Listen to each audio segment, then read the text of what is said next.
Typically, what happens when you actually try to go head to head with the cartels, god-awful violence flares up and can last for a fairly lengthy period of time. And eventually the Mexican population says, we're done. We're tired, because the violence in the past has, gotten unimaginably bad.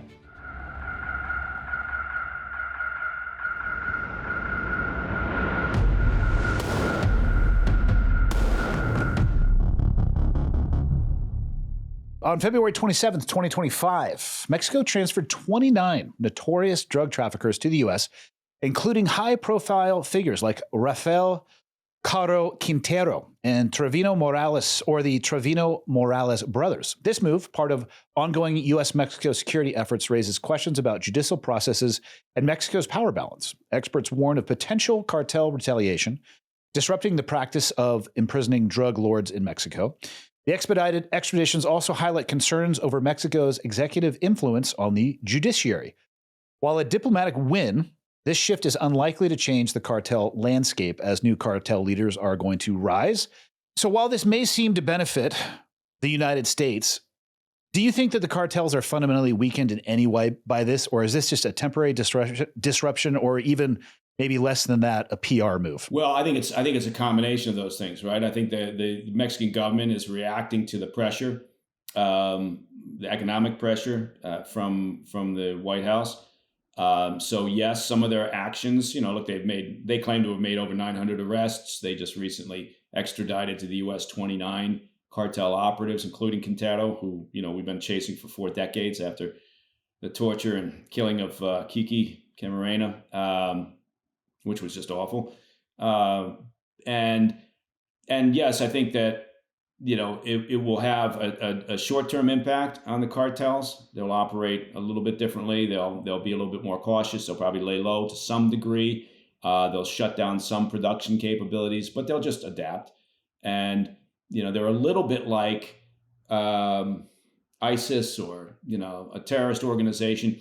You can arrest, or you can, kill key personnel, but there always seems to be a bottomless well of new recruits or individuals willing to rise up and take over. So I'm not particularly hopeful in the long run, but it's certainly good. Look, anything that can cause some disruption to the cartel organizations is not a bad thing. Going back to your old profession, the designation of the FTO, Foreign Terrorist Organization, what does that change inside of the agency? Is that just a different set of authorities? Does that give them a different set of tools? I mean, does it not have an appreciable difference for the people that may be looking at south of the U.S. border? Yeah, no, it does. It has a significant difference in terms of the resources that you can allocate towards that organization, right? Dealing with them as cartels, fundamentally, obviously, that's a law enforcement issue, right? Now, is there intel support that comes in to support, the federal law enforcement organizations that are fighting or working against the cartels? Sure. But this makes it easier, both from an intelligence perspective and also from a military perspective. And that's been a big part of this. Is I don't see it happening, certainly in short term, but there's been a lot of concern and talk inside Mexico, and particularly in the Mexican government, that, maybe this means that, the U.S. military will start taking unilateral action inside Mexico. Right. Now, that would be a tough thing politically for the U.S. to get their heads around, but it would be even tougher on the Mexican government. Yeah, because the Mexican population would there would be some that would cheer, right? There'd be some that would say that's great, but typically, what happens when you actually try to go head to head with the cartels, god-awful violence flares up and can last for a fairly lengthy period of time. And eventually the Mexican population says, we're done. We're tired, because the violence in the past has, gotten, really unimaginably bad. And it usually impacts, unfortunately, the Mexican civilian population. So, but I think it's a long time coming. I thought it's a good move by the White House, by the Trump administration, to label them as foreign terrorist organizations. So, because they've unleashed, a lot of death. Look, I've seen some statistics and talked to some folks, and that, the number of deaths from fentanyl, that number is greater than U.S. casualties from every war since World War II. for our U.S. military. So Yeah. it's a terrible problem. I just don't think that, having worked in counter narcotics operations over the years, and particularly during the drug wars, I'm never one that thinks we're going to stop the problem, but it doesn't mean we shouldn't try. Does that designation, if it was a cartel, I'm just curious kind of about the inner workings of a place like the agency. If it's a cartel because they are designated a cartel, I'm assuming there's a certain amount of attention or manpower that can be arrayed towards that. Does the FTO designation, does that allow for more people to be brought on board? Does it escalate it inside of the agency? They pay more attention to it? From a mechanical perspective, what difference is there? Yeah, it does. It raises the profile, and usually, typically, that comes with additional resources. But the counter narcotics operations, of the agency, they've been in place for decades, right? So we've always been focused on this, and again, primarily in terms of support for whether it's a DEA or others. But it does. It's not as if suddenly, okay, well, we've now got a FTO label on the cartel, so now we can surge additional manpower. Let's bring folks in, and then but it gives you that opportunity. It gives you the chance to do that, and then it also opens up the types of operations that you can engage in. Again, from a unilateral standpoint, whether it's a intel operation or a military operation. Ironclad creates premium content no matter the environment. From extreme elements to unforgiving terrain, we thrive on crafting content that captures the essence of your brand in the most challenging conditions. Bring your brand story to life, ensuring your message leaves an impact. Ready to elevate your vision? Connect with us today at ironcladagency.com.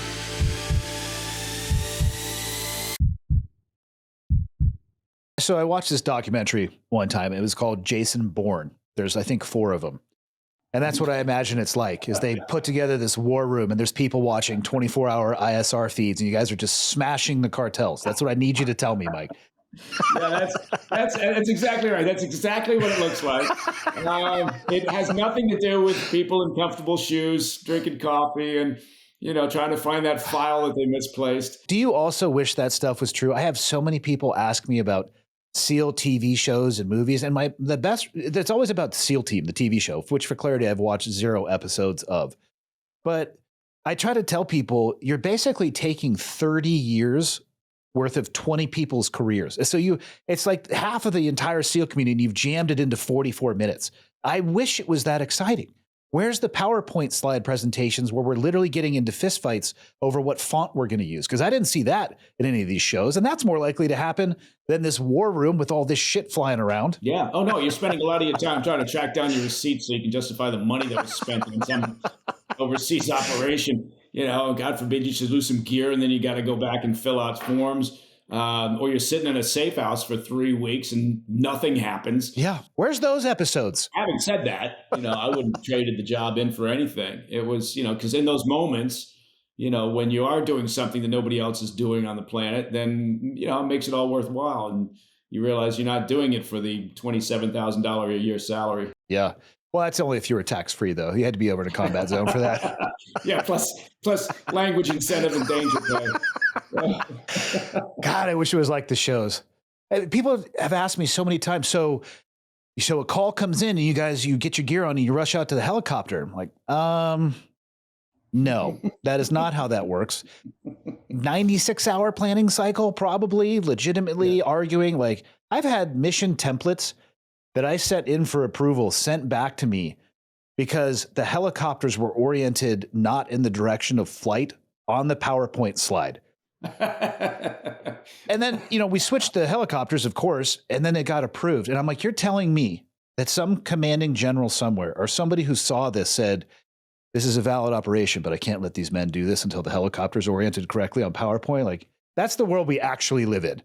Yeah. Oh, no, there's there's the field operations and then there's the headquarters, world that exists. I didn't do in 20 years, I never did a headquarters tour. So I was always fascinated to go back there and kind of see, that world, because look, and for rightly so, they're collating lots of stuff, right? And so they're getting a bigger picture, and they're doing sometimes you can be on the field and things all seem very simple, and God damn it, why can't we just get approval for something?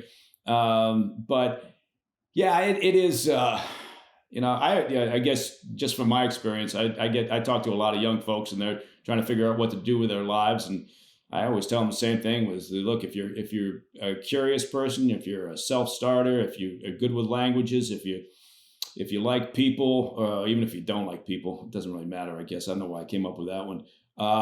Then the outfit's a pretty good place to look at, because one of the great things the agency always did, at least used to do, was as a young person, they gave you a tremendous amount of responsibility. No, I bet. Sometimes you'd be out somewhere, you'd be like, really? You're going to let me run with this? Okay. I forget. I was in Florida. I forget where I was at, but there was a CIA recruiting booth. And I'm just going to tell you, Mike, that's not very clandestine. Okay.